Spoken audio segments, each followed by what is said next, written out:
A paz do Senhor, a igreja. A paz do Senhor. Graças a Deus por aquele que nos dá vitória de Jesus. Aonde nesta manhã nós temos a oportunidade e o privilégio de estarmos na casa do Senhor. Meus irmãos e irmãs, aquele que nesta manhã nos vê também por esta live, nesta manhã o tema desta lição é um tema muito propício para os dias por qual não só a igreja está passando, mas creio que todo mundo está enfrentando o qual nós estamos passando. O tema da lição nesta manhã é usando fé diante dos confrontos. Usando fé diante dos confrontos. É nesta hora que nós colocaremos, ou era para nesta hora, nós colocarmos a fé em ação. Não é que a nossa fé, muitas vezes, ela nos tornará imune a certas dificuldades, essas coisas que nós temos que enfrentar ou passar. Mas a fé, ela vai nos ajudar a alcançarmos da parte de Deus as bênçãos e as vitórias a qual Deus tem para nós. A lição ela está baseada nesta manhã no livro de 1 Reis, no capítulo 18, onde nós vamos nesta manhã falar um pouco sobre o grande desafio do profeta Elias. O profeta Elias, conhecido na Bíblia Sagrada como profeta de fogo. O profeta Elias é um homem que vai nos mostrar nesta manhã a intimidade que ele tinha com Deus, irmão Etivaldo. Mas mesmo com a intimidade com Deus, irmã Solange, ele era um homem sujeito como eu e como você. Ele era um homem com as mesmas fraquezas que nós possuímos. Tanto é que a rainha Jezabel manda um mensageiro a ele e dizer a ele que da mesma forma que ele fez com os profetas de Baal e com os profetas de Zera, ela manda dizer que da mesma forma ela iria fazer com Elias. Diante dessa notícia, qual foi a atitude de Elias? Não era para Elias usar sua fé agora, irmã Alessandra? Um homem que falou com Deus, no fogo do céu caiu. Um homem que disse que não choveria, que não cairia orvalho. Um homem que profetizou tantas vitórias. Não era para ele agora colocar a sua fé em ação diante desta notícia? Por isso que a Bíblia vai dizer, se eu não estiver enganado, Tiago vai dizer, se eu não estiver enganado, lá na carta que Tiago diz, que Elias era um homem sujeito como qualquer um de nós. E diante dessa notícia, o que Elias fez? Elias ficou lá dentro, correu para uma caverna. E lá ele ficou. Mas a lição toda nós vamos aí falar um pouco sobre a vida do profeta Elias. É interessante nós notarmos que Israel estava vivendo sob o reinado do rei Acabe. E o rei Acabe, diz a palavra de Deus, que ele fez tudo aquilo que os outros não haviam feito. Se você voltar uns versículos antes, se eu não estiver enganado, no capítulo 17, ou no próprio 18, você vai encontrar um versículo dizendo que Acabe fez tudo aquilo que os outros não fez. Ele provocou mais a Deus do que os outros. O primeiro erro de Acabe foi casar com Jezabel. Um casamento político que traria muitos benefícios para Israel, Vale nos lembrar também que durante esse período que Acabe reina, é o período onde o reino está dividido. Onde o reino foi dividido. Aonde uma parte ficou sob o domínio de Roboão e a outra parte ficou sob o domínio de Jeroboão. As tribos foram divididas. E Acabe agora está reinando sobre Israel. Mas a Bíblia vai mencionar que Acabe é um homem muito ímpio. Mas por ele ser rei, nós vemos a influência que Jezabel tinha sobre Acabe. Não só a influência, o domínio. Porque quando eu olho para Acabe, eu vejo o domínio de Jezabel sobre ele. Ela dominava, ela prevalecia sobre ele. Então, nessa manhã, nós vamos entrar um pouco dentro dessa lição. Eu gostaria que você voltasse lá na verdade aplicada. E olha o que diz a verdade aplicada. Nos momentos mais difíceis, aprendemos que a vitória está em crer, em obedecer e esperar no Senhor Deus. Falar é fácil, escrever é fácil, mas colocar em prática, evangelista Francisco, esses itens em nossa vida, quando nós estamos passando por algumas privações, algumas dificuldades, aí nós vamos ver se a nossa fé diante desses fatores, ela conseguirá triunfar sobre as dificuldades. Porque obedecer é difícil. Crer, obedecer é difícil. A coisa que as igrejas e os ministérios estão passando por hoje, estamos passando hoje por um grande número de pessoas que já não obedecem mais, nem a palavra e nem aquele que está à frente do rebanho. Isso é por causa do determinismo. Por exemplo, a pessoa ora, já determinar, eu determino que acontecer isso. Não é assim? Não. Eu determino que está em nome de Jesus. Nós não determinamos nada, quem determina é Deus. Então, a pessoa vê que não acontece, aí ela desiste, ela para na primeira aprovação, no primeiro problema. Na primeira dificuldade, na primeira luta, em que ela não prevaleceu, ela irá desistir. E aí, não entra nessa parte da verdade. Não. Mas o pior de tudo isso, pastor, evangelista Francisco, é que o padre vai ser na igreja do pastor. Sim, porque geralmente, na maioria das ocasiões, e isso eu falo sem medo de errar, nós estamos pastoreando já há 8 anos, o presbítero Paulo vive desde criança, desde que saiu do ventre da mãe dele, dentro da casa de Deus. Seu pai foi um pastor, foi um líder, presenciou muitos fatos dentro do ministério de Madureira, e ele sabe muito bem disso. E uma boa parte é isso que o evangelista Cláudio disse. As pessoas sempre irão procurar um bode expiatório. Algum dia desses atrás, aqui, uma quarta-feira dessas atrás, eu dei um estudo sobre pessoas que os olhos dele tudo vê maldade. Que boa parte dos irmãos estavam aqui. E tem pessoas, irmão, que aos olhos dele nada é puro. Tudo é impuro. Se ele vê eu dar um abraço na irmã Solange, se eu der um abraço na irmã Solange, eu estou dando um abraço para o pastor dela. Se ela me permitir, vou pedir para a irmã. Deus colocou no meu coração dar um abraço para a irmã.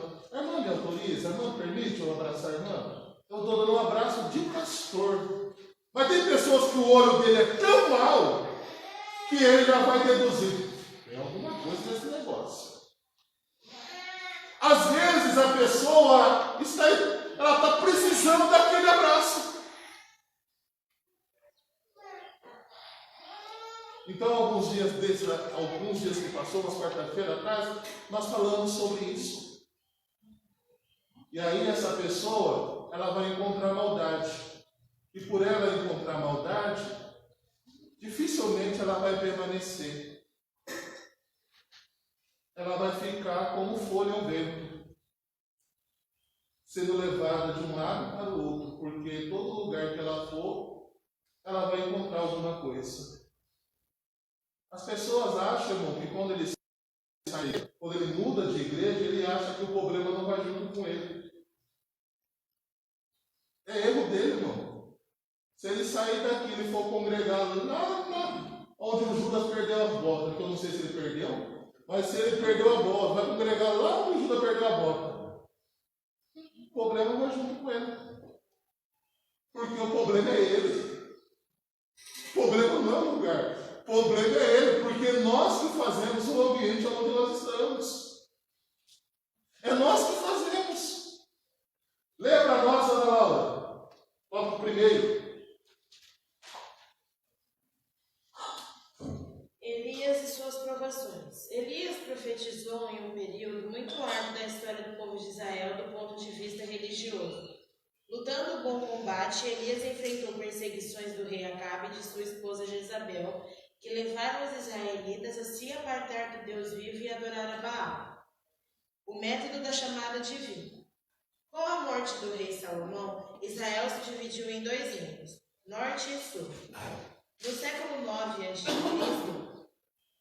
o reino do norte era governado pelo rei Acabe e a rainha Jezabel, que induziram o povo de Israel a um contexto turbulento de idolatria e paganismo. Elias então foi chamado por Deus para ser seu porta-voz, recebendo a responsabilidade de lembrar aos israelitas que eram um povo seleto e que pertenciam ao Senhor. Logo, as suas práticas de vida deveriam retratar e cumprir os princípios determinados pelo Altíssimo. Vamos voltar um pouco. Quem era Elias? Da onde era Elias, presbítero Valdomiro? Qual é a sua origem? Ele era tisbita. Olha só, é isso só que a Bíblia vai falar, não é? Se você encontrar algo mais além daquilo que a Bíblia está dizendo, você vai encontrar em comentaristas bíblicos do Velho Testamento. Mas a Bíblia vai fazer menção somente disso, que ele era tisbita. Isso.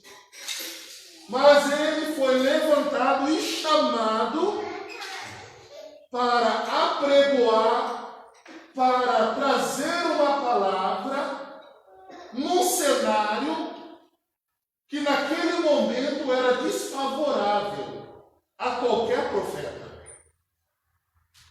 Abraça a profeta da parte de Deus, porque vale nos lembrar que Jezabel e Acabe tinha 450 profetas de Baal e mais 400 profetas de Acera. Vale nos lembrar que quando Elias vai falar com Deus acerca da perseguição que ele estava sofrendo, Deus vai dizer a ele que em Israel ainda havia 7.000 homens, ou 7.000 dos seus, que ainda não haviam se dobrado diante de Baal. Vale lembrar que a palavra o Senhor ensinou sobre os adivinhadores. Isso, sobre os adivinhadores. Só que, aonde a Ana Laura diz, leu, que o cenário naquele momento não era qualquer um que se levantaria para profetizar. Ainda mais, irmã Cláudia, uma profecia que ia na contramão dos desejos do rei. Profetizar bênção e vitória, irmã Alessandra, todo mundo quer. Deus coloca uma palavra de advertência, coloca uma palavra, coloca a tua casa em ordem, quando Deus chama para responsabilidade, aí muitas vezes nós encontramos alguns refutando daquilo que Deus colocou nos seus lábios. Israel, no tópico 1, o método da chamada, Israel era para ser modelo para as outras nações. Lá no final do tópico 1 diz assim: logo as suas práticas de vida deveriam retratar e cumprir os princípios determinados pelo Altíssimo. Israel foi chamado para ser padrão para as outras nações. Uma das maiores tristezas, eu não sei se essa palavra está certa, que eu vou dizer, mas se os irmãos entenderem de outra maneira, os irmãos me corrigem. Uma das maiores tristezas, posso dizer eu, que Deus enfrentou com o seu povo, foi quando o povo disse a Samuel que Samuel já era velho. E os seus filhos não andavam como ele andava. Que o povo agora queria um rei como as outras nações tinham. E Samuel ficou triste e foi falar com Deus. E Deus disse a Samuel: Samuel, dê o que o povo está pedindo. Antes eles não têm rejeitado a você, mas eles têm rejeitado a mim. Deus foi rejeitado pela sua nação. Deus foi rejeitado pelo povo peculiar, o qual ele havia escolhido para ser o seu povo. Então o tópico primeiro vai falar sobre isso. Como Israel seria um padrão. Mas com o reinado de Acabe e Jezabel, isso foi totalmente ao contrário. Porque Jezabel levou não só Acabe para a idolatria, mas todo Israel para a idolatria.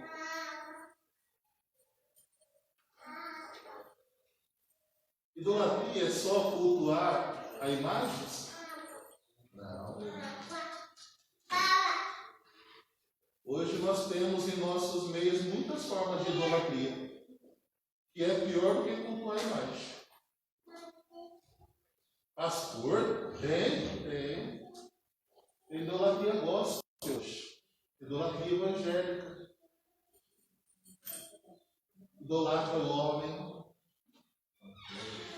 idolatra os cantores, os pregadores, idolatra isso aqui, o templo. Existem muitas formas. Tem aqueles que idolatram o carro, tem aqueles que idolatram a casa. Alguns que idolatram o carro, você não pode nem encostar no carro dele. Então existem muitas formas de idolatria. E a idolatria, na minha visão, é aquilo que está roubando o lugar de Deus no coração do homem. Está furtando aquilo que é direito do lugar de Deus na vida. É verdade, pastor, porque eu tenho uma frase da minha avó: não tinha mais ninguém mais importante que minha avó. Ela vem em primeiro lugar para mim. Sim. Deus foi duro tirar esse sangue. Vamos voltar um pouco atrás e vamos analisar um pouco a palavra. Por que Deus trouxe a Abraão uma prova para que Abraão oferecesse seu filho Isaque em sacrifício? Por que será que Deus fez isso? E por que, evangelista Francisco? Não é à toa que Deus fez isso. Porque era o fruto do amor, né? E aquilo que ele mais amava, ele mais tinha sentimento, mais venerava, na verdade. Era o filho Isaac. Era o fruto do amor. Pensou agora, irmão?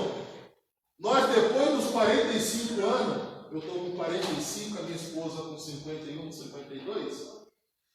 Pensou agora, eu com 45 anos, ela me aparece. O que é isso?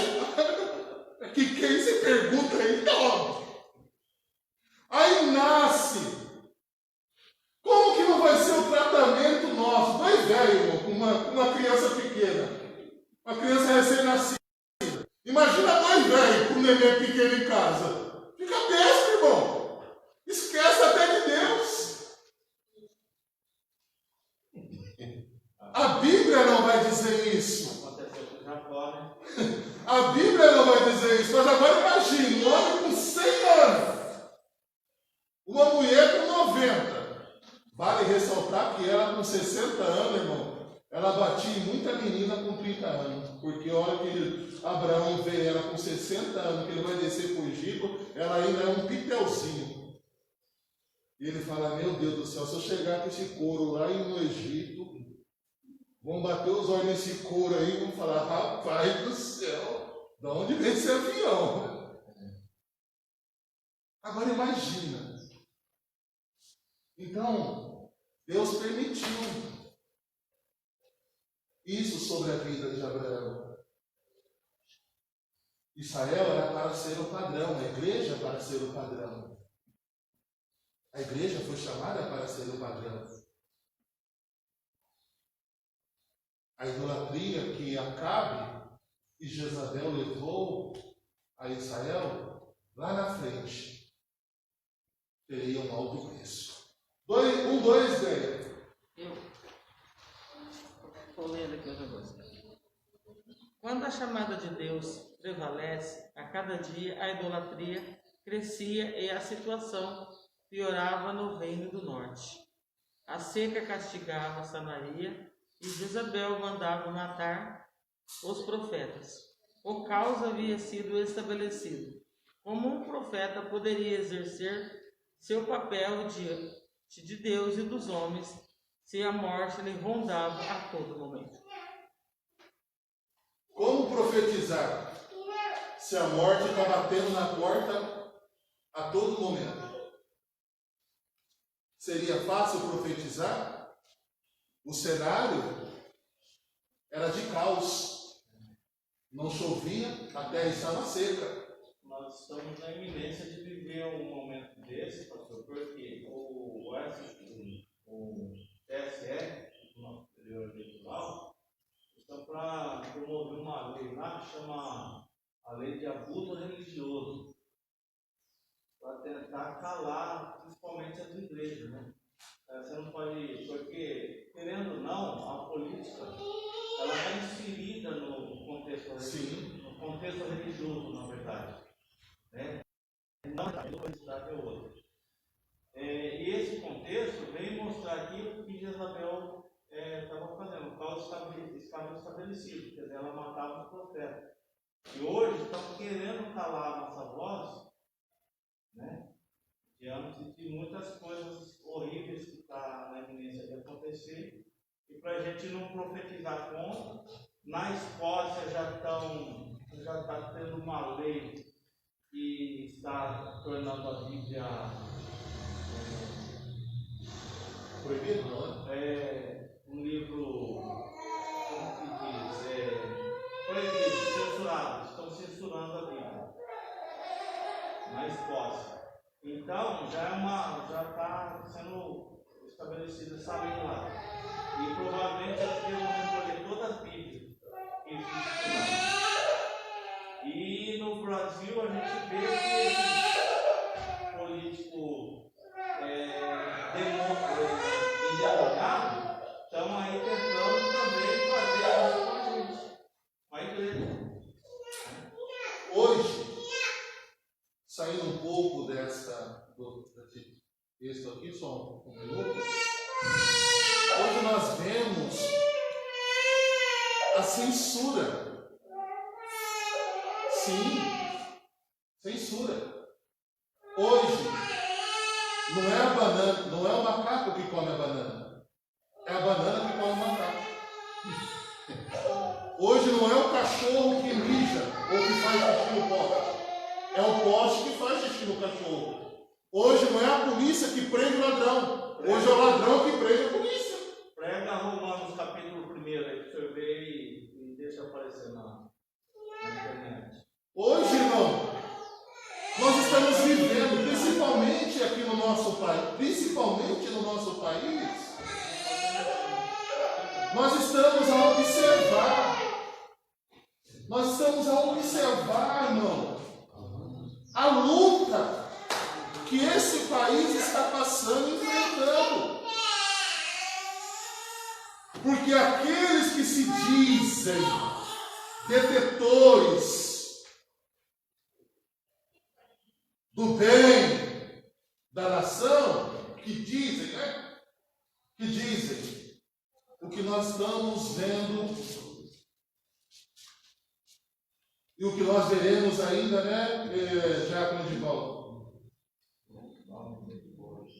O que nós veremos ainda, temos que colocar o joelho no chão e clamarmos a Deus. Mas nós não devemos nos calar. O cenário, a chamada de Deus para Elias, fala para mim, quantos pastores de renome que você lembra que tem colocado a sua cara a tapa para bater nesses 20 anos, ou nesses 30 anos, ou nesse momento que a igreja está enfrentando certas situações? Lembra para mim, pelo menos 10 nomes, ou 5 nomes que você lembrar. Pastores que não têm medo, que colocam a sua cara, que vai contra.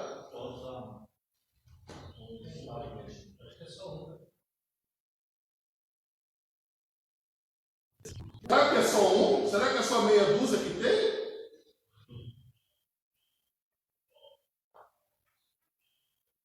Elias, ele não tinha ramificação política com ninguém.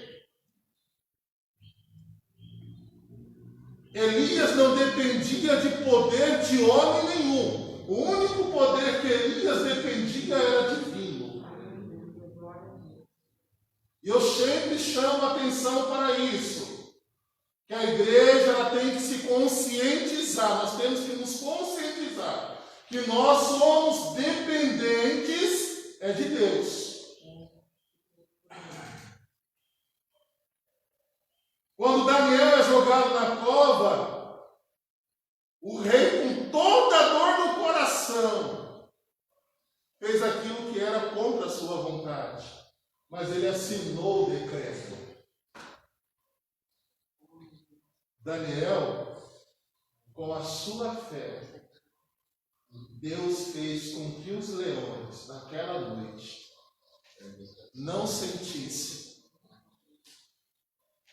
o cheiro, ou sei lá como posso dizer, do homem que ali estava. O cenário, quando Deus chama, quando a chamada de Deus prevalece. Chegará um momento que eu não serei aceito nem dentro da onde eu estou. Da forma que eu ensino, da forma que eu prego, eu sei que vai chegar. Eu sei que vai chegar. Para nós, irmão Solange, 1:3.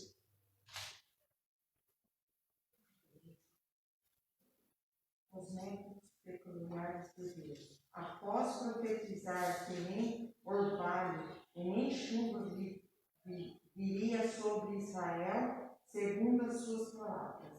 Para fugir dos ataques do rei, a pá de Elias era forçado a uma imigração solitária. E ele se estabelece junto ao ribeiro de Querite, milagrosamente foi alimentado por corvos. Não fosse cuidado do Senhor em avisar Elias, certamente teria se assustado ao assistir os corvos chegando para lhe alimentar. Podemos dizer que o Senhor é bom em tempos difíceis. Ele salva o seu povo, cuida dos seus que procuram suas proteções. Viu, pastor? Aí a gente, só para descontrair um pouco, a gente encontra aí o primeiro serviço delivery feito com drone ainda. Não, né? É. Ainda avisando, no seu pedido vai demorar 30 minutos, Deus avisando, né, Elias? O seu pedido está a caminho, daqui seu pedido está... Vou. Primeiro serviço de delivery. Um drone ainda. Corvo. Levar carne. E que carne era? Será que era... A carne de primeiro. Será que essa carne que eu como aí, evangelista Cláudio? Será que aquele picadão lá eu presbítero, o Baldomiro falou assim, pastor, tem um açougue aqui perto de casa, que vem não tá num picadão, você precisa ver, 10 conto o quilo. Eu falei, rapaz do céu, eu vou lá nadar de braçada.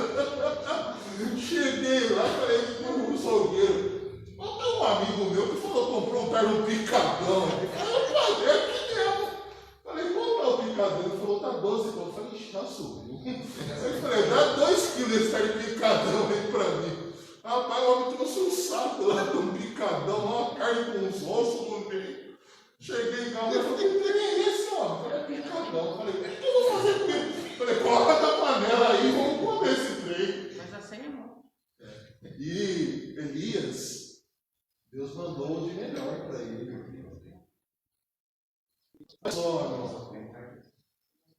Deus, quando Ele chama, olha a diferença. Quando Deus chama, Ele se responsabiliza. Aleluia, Jesus. Quando Deus chama, Ele se responsabiliza. Maravilhoso. Glória a Deus. Ele se responsabiliza. Elias, ele foi conhecido como o profeta perturbador, porque depois Acabe ficou igual um doido procurando ele. Mas deixa eu correr, senão não termina. Lê para nós, evangelista Cláudio 2, a introdução e o 1, 2, e o 2:1. Deus contava com Elias. Elias foi um homem que obedeceu a Deus em diversas situações. Para exemplificar, podemos ver as seguintes ordens sendo obedecidas. Deus o manda para o ribeiro de Querite, para Sarepta, para Samaria, para o Monte Horebe, para Betel, para Jericó e para o Jordão. Deus o profeta em uma pobre viúva. Porque o Senhor escolheu uma pobre viúva estrangeira para auxiliar o profeta Elias? Não seria mais viável que alguém do seu povo lhe acudisse? A razão da escolha de Deus é bem simples. Israel estava mergulhado em um nível assustador de idolatria, e a presença de Elias não era bem-vinda nesta nação. Se as palavras dos profetas eram rejeitadas, os israelitas não atenderiam à ordenança de Deus para socorrer o profeta Elias. Veremos mais adiante que Deus demonstrou que estava cuidando tanto de Elias quanto da pobre viúva. Foi bênção para o outro. Mas uma viúva, evangelista Cláudio? Por que Deus não escolheu uma viúva rica? Deus podia ter escolhido uma viúva rica. Agora vai escolher uma viúva pobre e estrangeira ainda por cima. É interessante, pastor, a Bíblia não conta quem era o marido dessa viúva. Não. Mas o marido dela, a história diz que era um soldado de Jezabel, de Acabe. É? Mas ele era um israelita, né? Só que por conta de os soldados ter feito união, e ele foi tirado, né? Ele era um general, mas ele veio a morrer, né? Uma viúva que um se tornou bênção um para o outro. Deus agora vai escolher uma mulher, que eu volto a dizer, no contexto da história daquele momento, seria inviável, porque quando nós lemos acerca das viúvas, a situação da viúva, tanto no Velho Testamento, como não era, essa viúva não tinha alguém para remi-la. Essa viúva não tinha pelo que eu entendo, um parente. Por que Elias não foi para Israel? Elias jamais seria aceito lá dentro de Israel. Elias jamais seria aceito.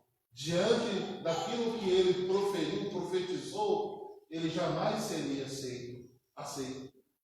Deus vai escolher. Deus tem os seus meios de abençoar. Às vezes, irmão, tem pessoas que ele quer nos abençoar. E ele mesmo não tem, mas Deus deu a ele a capacidade. Não sei se já aconteceu. As pessoas você fala assim, mas irmão, não, mas como que você vai? Não, eu quero. Deus colocou no meu coração para abençoar você. Mas irmão, se Deus está usando a pessoa, deixa Deus usar ela. Deixa Deus usar. É que a gente fica naquela falsa humildade, né? Ah, não. Está querendo pegar e fica aí. O profeta foi lá na casa da viúva. Por que o profeta foi na casa da viúva? Porque o ribeiro havia se secado. Quando o ribeiro secar, irmão, não se preocupa não. Deus vai ter uma viúva para te ajudar. Quando o ribeiro secar, irmão, o irmão que está nos vendo, não se preocupa. Deus tem os seus métodos para nos auxiliar. Evangelista Francisco 2:2. Na crise, a viúva de Sarepta foi bênção para Elias. Deus envia o socorro no tempo certo. Nem antes, nem depois. Se Deus parece estar demorando, não significa que não irá nos atender. Ele tem os seus propósitos. Elias chegou à casa de uma mulher que estava se preparando para a morte. Ela vivia com um filho e tinha apenas o suficiente para os dois. Depois disso, iriam morrer. Mesmo sendo viúva e passando necessidade, ela não hesitou em socorrer o profeta de Deus. Porém, por ter sido bondosa com Elias, Deus a fez prosperar em tempos de crise. O Senhor socorreu seu profeta na hora da crise, primeiro por meio dos corpos, depois por intermédio da viúva de Sarepta. Mas quando é profeta, viu? Quando é profeta, tá? Porque tem uns por aí que, como diz o pastor Benedito Glória, que diz que vive da fé dos outros, né? Como diz o pastor Benedito Glória, o camarada vive da fé, diz que vive da fé dos outros. Das 7h30, 8 horas da noite, vai ali na rua Santa Terezinha, na quadra 9, ali, numa casinha branca. Mas o Senhor, irmão, mas o Senhor, homem, aqui daí, um pouco aí, velho. Chega pra entrar, irmão. Chega pra entrar, amor. Ei, irmão.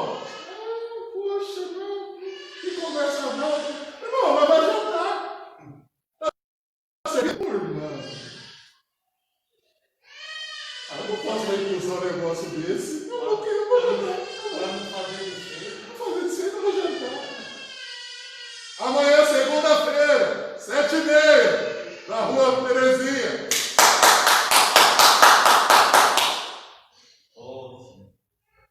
Evangelista Calçado. Oi, irmão. Tudo bem? Tudo bem. Amor, irmão. Oi, amor. Aqui te teve ontem. Bem, pode jantar. Oi, irmão, vai para jantar. Vamos para não fazer desfeito, eu vou comer tudo. Terça-feira.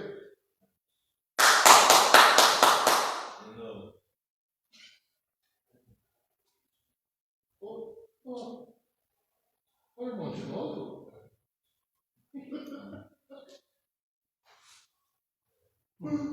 Pastor Benedito Glória que fala disso. O camarada vive na fé dos outros. Às vezes largou a mulher, largou boca. Às vezes largou a mulher e as crianças lá em casa. E ele está enchendo isso aqui, ó. Como diz o Marcelo, sepultura de frango está cheia. A mulher sabia que ela estava auxiliando. Não era qualquer homem, irmão Giovanni. Era um homem de Deus. Nós devemos ter muito cuidado. Porque o apóstolo Pedro, em uma das suas cartas, ele vai escrever que nos últimos dias surgiriam homens que andariam de casas em casas. Toma cuidado com eles, irmão. Vim na igreja, perdoa a expressão, maldito não vem. Mas para andar na casa dos outros, bom, parece que tem roda no pé. E se vai para levar bênção, ainda ia. Estou sabendo do irmão Solange, quentinha, vim para falar para a irmã. Minha língua está que eu não consigo segurar na boca. É isso, irmão, está repreendido. Quando acontecer isso, quando chegar lá, quando ele chegar lá, fala, pera um pouquinho, irmão. Fecha a porta, fecha a janela, fecha tudo. Irmã, nós vamos orar. Mas tinha um período de oração agora. Irmã, essa camarada nunca mais vai voltar lá na sua casa. Vai esquecer até do endereço da sua casa. Falou, o quê? Vou lá no evangelista Cláudio nada, chega lá, o homem fecha tudo e vamos para a oração. Se Deus parece estar demorando, não significa que não irá nos atender. Ele tem os seus propósitos. Ele não chega atrasado e nem adiantado. Ele chega no momento e na hora certa. Presbítero Valdomiro, 2-3. Na crise foi bênção para a viúva do Serepta. Estamos convencidos de que nos momentos de crise social, como a quem temos vivido no mundo contemporâneo, os cristãos não devem entrar em pânico. Veja o caso da viúva do Serepta. Esta mulher estava à beira da morte e todas as palavras lhe eram contrárias. Para onde quer que olhasse, ela só enxergava a morte. Contudo, ao socorrer o profeta Eli, a provisão chegou à sua casa. 1 Reis 17:16. É preciso ressaltar que a bênção chegou à sua casa por ser uma mulher abençoadora. Neste tempo de incerteza que atravessamos, quero lhe dar uma ótima notícia. Se antes da crise alguém era fiel aos seus quilos, dízimos e oferta, tenhamos certeza de que a bênção de Deus chega até você. Disso não duvidem. Deixa eu voltar um pouco lá atrás que eu falei, né? Eu gosto de receber visita na minha casa. Os irmãos têm liberdade de ir lá em casa, tá? Alguns aqui acho que não sabem onde eu moro. O único que sabe, tem noção aqui, o Valdomiro, o presbítero Cláudio, só vai em casa para trabalhar. Quando ele vai lá, só tem trabalho para ele. Mas eu fico feliz quando os irmãos vão à casa do pastor. Na casa do irmão Milton. E eu gosto de receber também a visita muito do Barbonino. Ainda mais quando ele faz aquele caldo de piranha.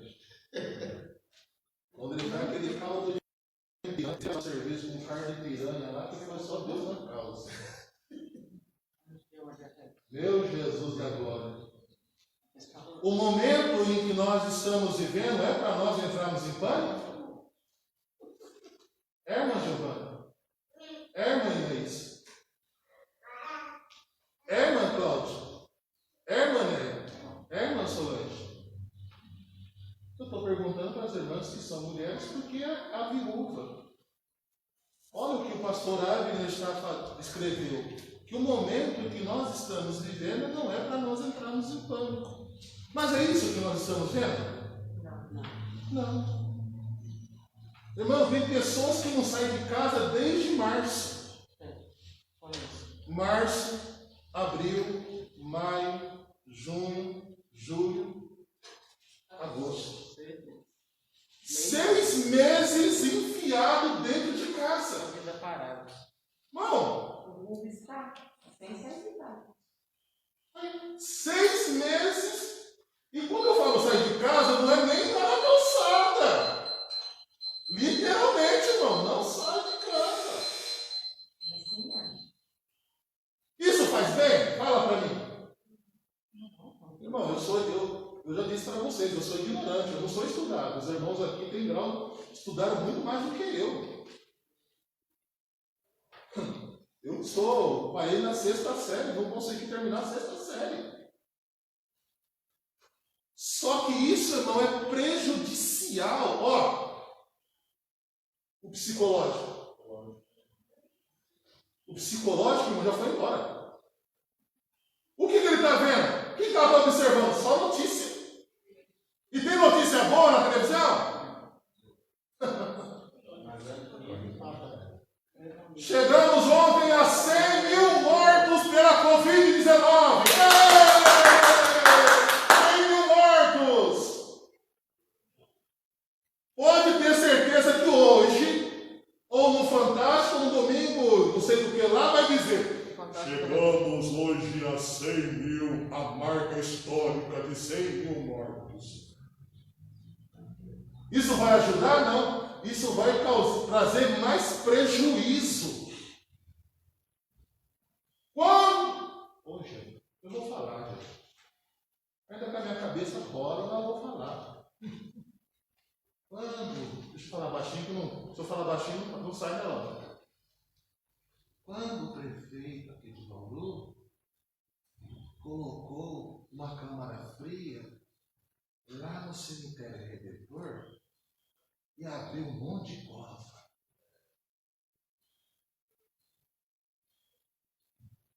Só que eu trabalhei 3 anos, 6 anos dentro do cemitério Redentor e as covas têm que ficar abertas. Para quando houver sepultamento, não ter trabalho de chegar lá para abrir. Só que ninguém. Só que jogou lá no Jornal da Cidade.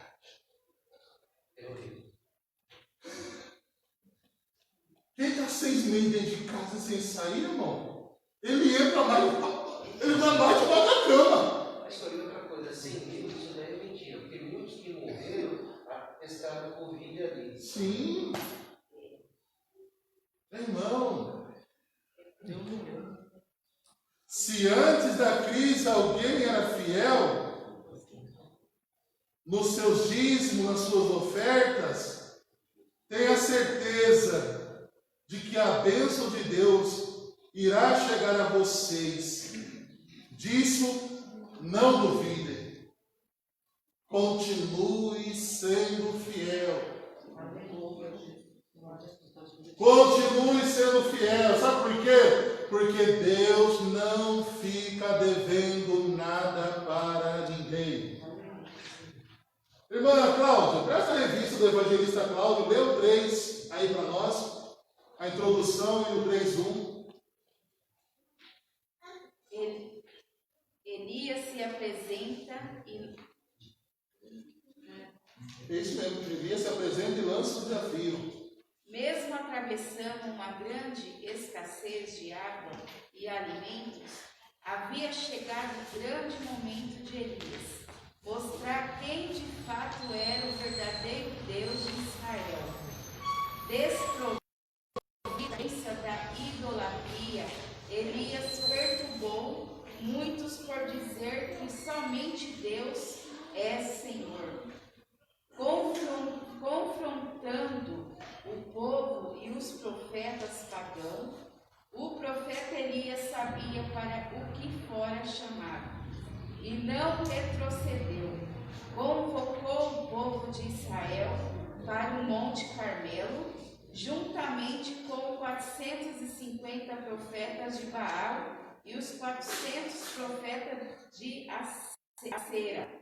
Ali 2 sacrifícios seriam apresentados, um pelos pagãos e outro pelo profeta do Senhor.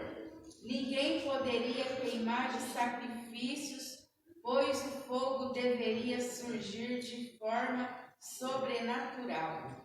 O verdadeiro Deus seria aquele que queimasse o sacrifício, e assim, munido de fé e confiança, Elias venceu o confronto. Deus foi fiel para com o seu servo e lhe honrou perante todos. Assim acontece com os servos de Deus na atualidade, onde confrontos do império das trevas chegam a todo momento.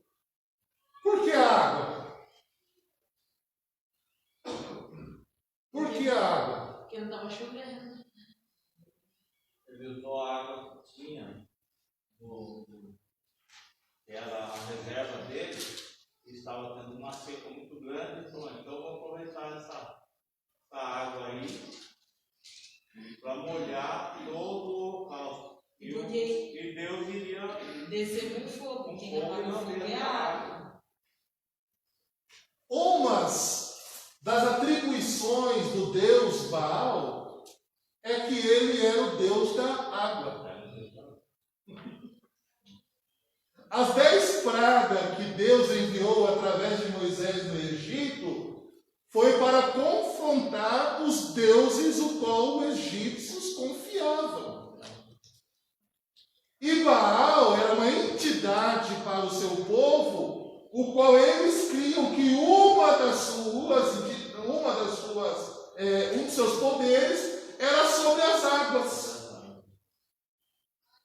Então, por isso que agora Elias vai confrontar. Quando Elias profetiza que não há chuva e não há orvalho sobre Israel, ele está confrontando diretamente a Baal, porque se ele é o Deus da chuva, como pode um homem profetizar que não vai cair água, não vai cair orvalho? E agora? E agora vem ele e joga água sobre o sacrifício para confrontar a Baal. Era muita água. E não era pouca água. E olha que os profetas de Baal e de Acera ficaram até que hora clamando? Vocês lembram? É meio-dia. Até o meio-dia. E fosse só clamar, ainda ia, né? Diz que eles pegavam um gilete e se cortavam, se retalhavam, chicote e se autoflagelando. E Elias sentado, dando risada. Será que ele foi viajar? Será que ele está dormindo? Será que não está no Face, na internet? Tenta usar o zap, chama ele chama Baal pelo zap. Até o meio-dia. E Baal não respondeu. Aí é onde a irmã Cláudia leu, lá no final diz assim: assim acontece com o servo de Deus na atualidade, onde os confrontos do império das trevas chegam a todo momento. 3:2 a resposta divina em meio à fé.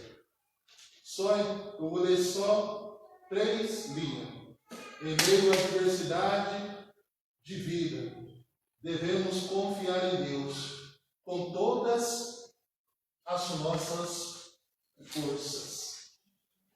Em meio às adversidades que nós estamos enfrentando, a nossa confiança ela tem que estar em Deus. Eu tenho um pouquinho à frente, força e devoção, né? Sim. Deixa eu seguir um pouquinho à frente, vai falar da devoção. A nossa confiança. Como confiar em Deus diante do panorama que nós estamos passando? 3:3 o altar restaurado, glória de Deus e abundante chuva. Só o final do lado. Logo ao meio, quase lá no final eu vou ler. Contudo, para a vitória ser completa, era primeiro necessário haver um conserto. Quando o fogo cai, igreja?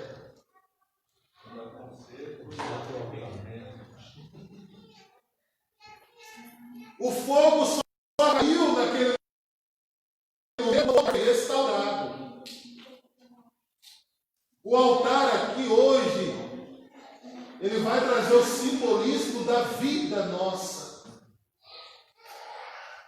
O altar é a nossa vida. O fogo só vai cair quando o altar estiver restaurado. Esta foi uma das preocupações de Elias. E quantas pedras compunham o altar? Lá no Velho Testamento, lá bem antes lá no Velho Testamento, 12 pedras compunham o altar. O simbolismo das 12 tribos de Israel. O fogo só cai quando o altar está em ordem. Altar desconcertado, irmão, o fogo não cai. Não cai. Se cair, é fogo estranho. É fogo de Nadab e Abiú. É esse, né? É fogo de Nadab e Abiú, Datã e Corã. Toma cuidado com esse camarada. Como eu comecei na sexta-feira. Sexta-feira, não falou sobre fogo. Na verdade, o fogo, todo fogo é de Deus. A gente percebe nesse próprio texto da história de Elias, ele estava lá e apareceu um fogo, né? Mas Deus não estava no fogo. Aí apareceu o terremoto, Deus não estava no terremoto. Né? E a gente tem que tomar muito cuidado mesmo. Tomar cuidado. Quando Deus estava? O fogo, a gente sabe que o fogo, quem controla todas as coisas é Deus. O fogo não é do diabo, o fogo é de Deus. Mas Deus permite usar o fogo, porque permite o diabo usar o fogo. Tanto é que caiu o fogo do céu e consumiu lá as ovelhas de Jó, com permissão de Deus.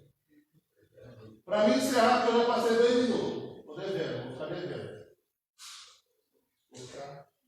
Conclusão: para vencermos as provações, para vencer as provações, é uma prerrogativa dos verdadeiros adoradores. A vitória de Elias comprovou que de fato o Senhor é Deus Todo-Poderoso e, portanto, merecedor de toda a adoração. Ele luta e vence todas as nossas batalhas. Deixa eu só chamar a atenção só para algo que veio no meu coração. Lá no livro de Gênesis, como que Deus chama Moisés? Alguém lembra como Deus chamou Moisés? Deus chamou Moisés no meio de uma sarça ardente. Fogo. O que chamou a atenção de Moisés? Não foi a sarça pegando fogo. Ela não se consumia. Não se consumia. O que chamou a atenção de Moisés foi que a sarça não se consumia. O fogo não tinha capacidade de acabar com a sarça. Porque sarça pegar fogo no deserto, irmão, naquele tempo? É natural, ela pega. Natural. O sol escaldante pega fogo. Mas o que chamou a atenção de Moisés